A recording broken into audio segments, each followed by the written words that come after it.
प्यारे दोस्त, हमारे इस चैनल पर आइए।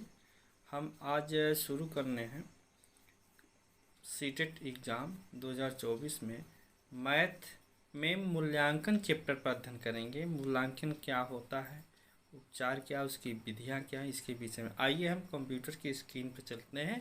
चैनल को लाइक तथा सब्सक्राइब कीजिएगा। ईवीएस और मैथ, इन समस्त का हम विश्लेषण करेंगे, संपूर्ण अध्ययन।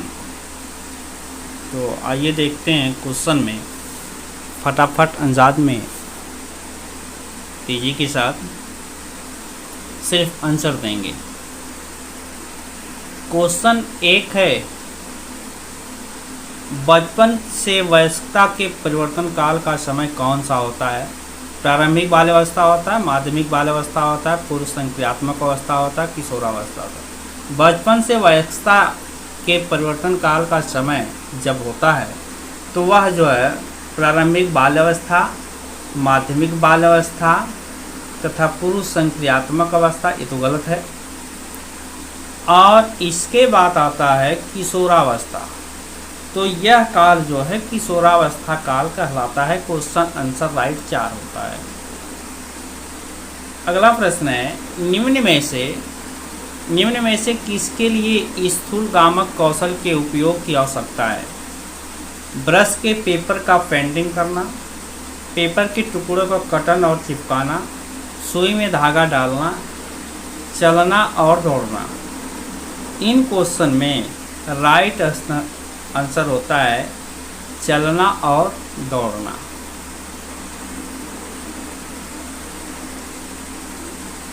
अगला क्वेश्चन आता है, समाजीकरण एक संस्था है। समाजीकरण एक संस्था है। समाजीकरण संस्थाएं जो है स्कूल भी होती है, दोस्त भी होता है, मीडिया भी होती है, बट लेकिन प्रथम संस्था यहाँ पूछा गया है। तो प्रथम संस्था हमारे बचपन की परिवार होती है। क्वेश्चन आंसर राइट फर्स्ट होता है। परिवार से शुरू होता है, बच्चा सीखता है, खेलता है, सारी प्रक्रियाओं को बूझता है, तो सामाजिक प्रथा फर्स्ट से मानी जाती है। क्वेश्चन संख्या 2 आता है कि यह मानता है कि भौतिक वस्तुएं जैसे गुड़िया कार में सजीव गुण होते हैं। क्या जीववादी सोच है, पदानुक्रमी सोच है, केंद्रीकरण है, वर्गीकरण है? तो ये आंसर राइट इसका है जीववादी सोच है। गुड़िया एक निर्जीव वस्तु है जो कार में सजीव गुण होते हुए भी रखा जाता है, तो वो डोलती हुई दिखाई देती है। तो ये जीववादी सोच के आधार पर रखा जाता है कार में। अगला क्वेश्चन आता है, अभिकथन ए में 4 वर्षीय रिया लंबे और चौड़े 2 बर्तन में एक ही समय में समान मात्रा समय बर्तनों की ऊंचाई और चौड़ाई को एक ही समय में ध्यान में नहीं रख पाती है। कारण आर है, जिन पियाजे के अनुसार रिया संज्ञानात्मक विकास के पूर्व संक्रियात्मक चरण सही विकल्प चुने। आर ए दोनों सही है, आर ए की सही व्याख्या करता है, सही व्याख्या करता है। ए आर दोनों सही है, लेकिन आर ए की व्याख्या सही नहीं करता है। तो राइट आंसर इसका फर्स्ट होगा। अगला क्वेश्चन है, संकेत व अन्य तरीकों द्वारा बच्चों को जरूरत पड़ने पर मदद करना किसका उदाहरण है? तो ये मदद करना पाण का उदाहरण है। क्वेश्चन संख्या 1 राइट होता है। पुनः बलन नहीं है, अनुबंध नहीं है, संज्ञानात्मक द्वंद्व भी नहीं है। अगला क्वेश्चन आता है, बच्चों की शिक्षा के लिए वाइगोस्की की सिद्धांत का अनुप्रयोग प्रस्तावित करता है कि सहयोगात्मक अधिगम है, क्रिया प्रसूत अधिगम है, रटंत अधिगम है, निष्क्रिय अधिगम है। तो 7वें क्वेश्चन का आंसर होता है कि यह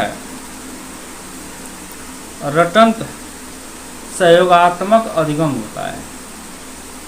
क्वेश्चन आंसर राइट फर्स्ट होता है। क्वेश्चन 8, क्वेश्चन 8 में कोहलबर्ग ने के नैतिक विकास के किस चरण में व्यक्ति अपने व्यवहार के परिवर्तन दूसरों की अपेक्षा कार्य करता है? पूर्व संक्रियात्मक चरण है, पूर्व परांगत चरण है, परंपरागत चरण है और फर्स्ट परंपरागत चरण है। तो इसमें से परंपरागत चरण तीसरा राइट होता है। क्वेश्चन 3 राइट है। प्रगतिशील शिक्षा, प्रगतिशील कक्षा परीक्षा केंद्रित होता है, गलत है।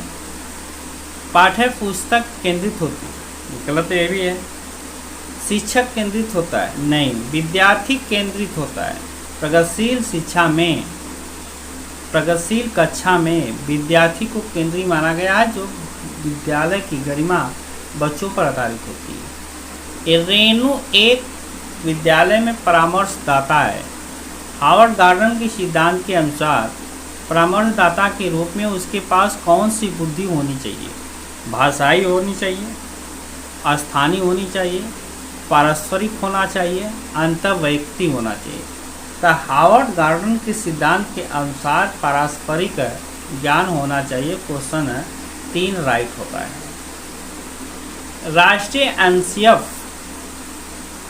राष्ट्रीय एनसीएफ नीति 2020 के अनुसार एक शिक्षक को शिक्षण अधिगम प्रति प्राइमरी स्कूल के बच्चों के संप्रेषण के लिए किस भाषा का प्रयोग करना चाहिए?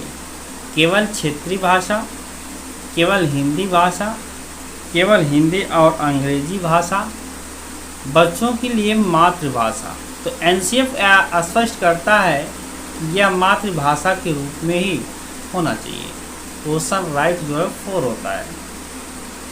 अगला क्वेश्चन आता कि 5 साल की वैशाली ने अपनी माँ से कहा, माँ मुझे अमित की तरह फुट। वैशाली को जवाब देते हुए उसकी माँ ने कहा, फुटबॉल से तो केवल लड़ाई, तुम्हारे लिए एक छोटी सी प्यारी गुड़िया लाऊंगी। माँ का जवाब क्या था? जेंडर भूमिका में लचीलापन था, लिंग समता था, लिंग रूढ़िवादिता था, लिंग प्रासंगिक था। यह क्वेश्चन किस पर राइट होता है? इस क्वेश्चन को राइट करने के लिए यह लिंग रूढ़िवादिता पर आधारित होता है। क्वेश्चन संख्या 3 राइट होता है। बच्चों का नामीकरण व उन्हें वर्गों में बांटना अर्थपूर्ण सीखने को बढ़ावा देगा या सुशासित करेगा? बच्चों के समूह में हीनता और सीखने की लाचारी को जन्म देगा। सभी बच्चों के अधिगम की ज़रूरतों को पूरा करने के लिए एक सकारात्मक रूप होगा। बच्चों के आत्मसम्मान और प्रदर्शन पर कोई प्रभाव नहीं डलेगा। तो इस क्वेश्चन का राइट आंसर होगा आपका 2, बच्चों के समूह में हीनता और सीखने की लाचारी को जन्म देगा। सतत एवं समग्र मूल्यांकन से क्या मायने होता है? विद्यार्थी एक दूसरे की तुलना करते हैं, बच्चों के व्यापक विकास से जुड़ी स्कूली गतिविधियां आकलन में शामिल करते हैं तथा बच्चे केवल शैक्षिक गतिविधियां के आधार पर बच्चे के प्रदर्शन का मूल्यांकन होता है। साल के अंत में बच्चे का मूल्यांकन करना ही उनकी अगली कक्षा में पर्याप्त लेने के लिए मूल्यांकन होता है। तो राइट आंसर 2 होगा, बच्चे के व्यापक विकास से जुड़ी गतिविधियां होती हैं। क्वेश्चन संख्या अगला, प्रभावी शिक्षक कक्षा में शिक्षण सामग्री की प्रक्रिया में अक्सर जांच करने प्रयोग करते हैं।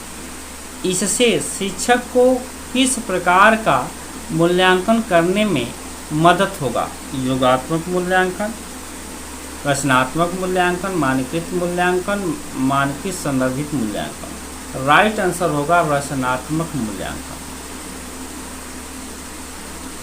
एक समावेशी कक्षा में शिक्षिका की क्या भूमिका है? बच्चे को विविध जरूरतों को पता लगाना व उसका ख्याल रखना,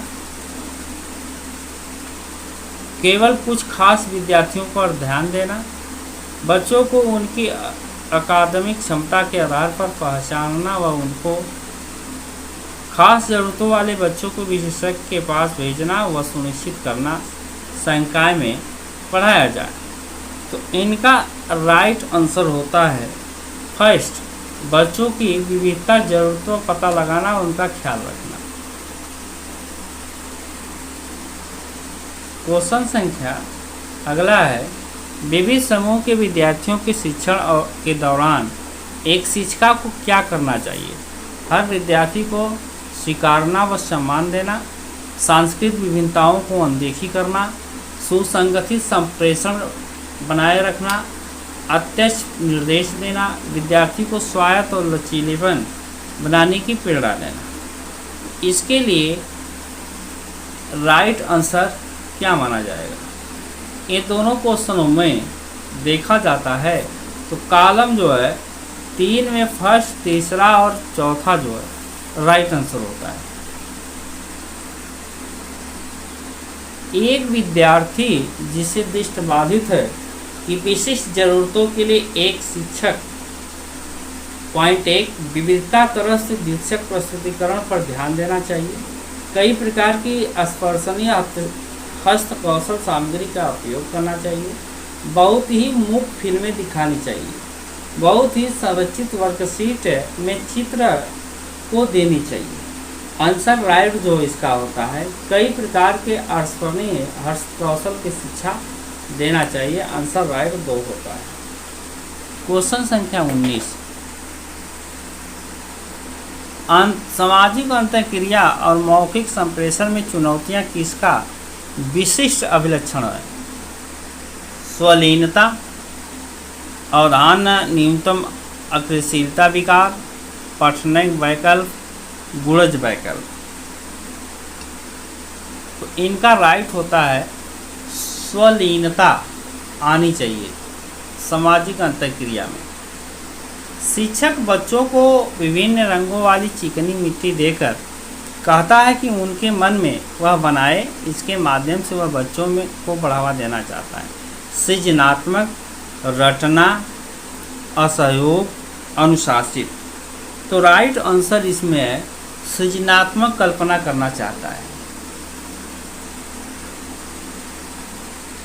बच्चों के प्रारंभिक सालों में किसके विकास पर ध्यान केंद्रित करना चाहिए? शारीरिक कौशल पर, सामाजिक कौशल पर, संज्ञानात्मक क्षमता पर, संवेगात्मक कौशल पर, अमूर्त तर्क पर। तो राइट आंसर इसका होगा इसमें से तीसरा। आंसर राइट जो है तीसरा माना जाएगा। अगला क्वेश्चन है, रचनावादी कक्षा में अर्थपूर्ण सीखना जानकारी के भंडार और उपयोजन से होता है। अन्वेषण अंतःक्रिया के द्वारा खोज की प्रक्रिया से होता है। इनाम व सजा के प्रयोग से होता है। बारंबार भेदने की प्रक्रिया से होता है। बारंबार भेदन और अभ्यास से होता है। तो राइट इसका है अन्वेषण और अंतः प्रक्रिया खोज प्रक्रिया मानी जाती है।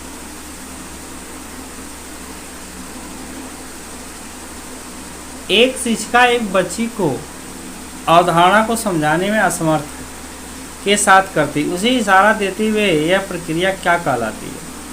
पाण। यह प्रक्रिया क्या कहलाती है? यह प्रक्रिया पाण कहलाती है, जिसे पाण में माना जाता है। एक शिक्षिका कक्षा को संवाद बनाने के लिए बच्चों के आसपास उदाहरण शामिल करती है। तर्क है सामाजिक सांस्कृतिक संदर्भ के सीखने में महत्वपूर्ण भूमिका। सही विकल्प है कि ए आर दोनों सही हैं। आर ए की व्याख्या सही करता है। दोनों सही हैं लेकिन आर ए की व्याख्या नहीं करता है। तो राइट आंसर होगा फर्स्ट। ए आर दोनों सही है, आर ए की व्याख्या सही करता है।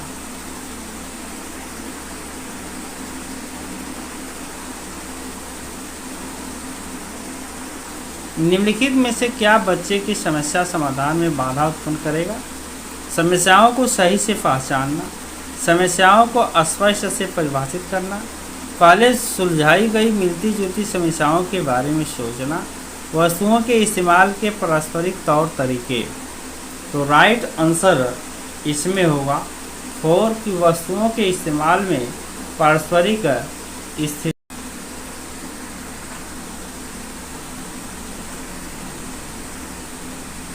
विद्यार्थी द्वारा दी गई गलतियां और त्रुटियां शिक्षकों व विद्यार्थियों की असफल है। बच्चों में खुद सोचने की क्षमता नहीं होती है तथा उसके सीखने को सुनिश्चित उन्हें लगातार निर्देश देने पड़ते हैं। सही विकल्प चुनकर आंसर लिखिए। तो सही आंसर है आर ए, दोनों गलत है। निम्नलिखित में से कौन सा भाव नहीं है? स्मृति, क्रोध, प्यार, भय। कौन सा भाव नहीं है? स्मृति, क्रोध, प्यार और भय। तो राइट आंसर इसका होगा 27 का फर्स्ट, स्मृति जो है भाव नहीं है।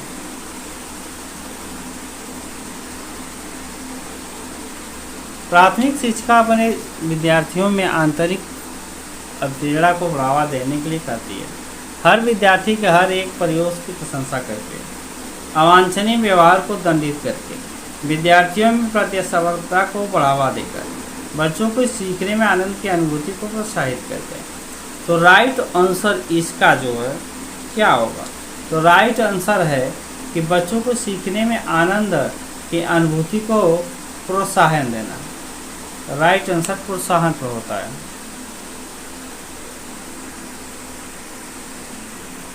बच्चों का समग्र शारीरिक और मानसिक स्वास्थ्य अधिगम को प्रभावित नहीं करता है, बाधा डालता है, संबंधित नहीं है, सुसाधित करता है।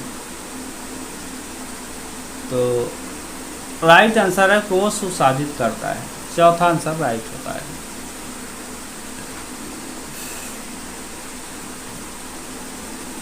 रूही का मानना है कि उसके ठीक से पढ़ाई नहीं की थी, जिसके कारण उन परीक्षाओं में अच्छे नंबर नहीं आए, जबकि वह विज्ञान में बहुत अच्छा प्रदर्शन की। प्रदर्शन का आरोप किस कारक को प्रभावित कर रहा है? नंबर 1 पर्यावरणीय कारण, दूसरा योग्यता की कमी, तीसरा कोशिका की कमी, कोशिश की कमी, चौथा कठिन भाग्य। तो इनका जो है राइट आंसर होगा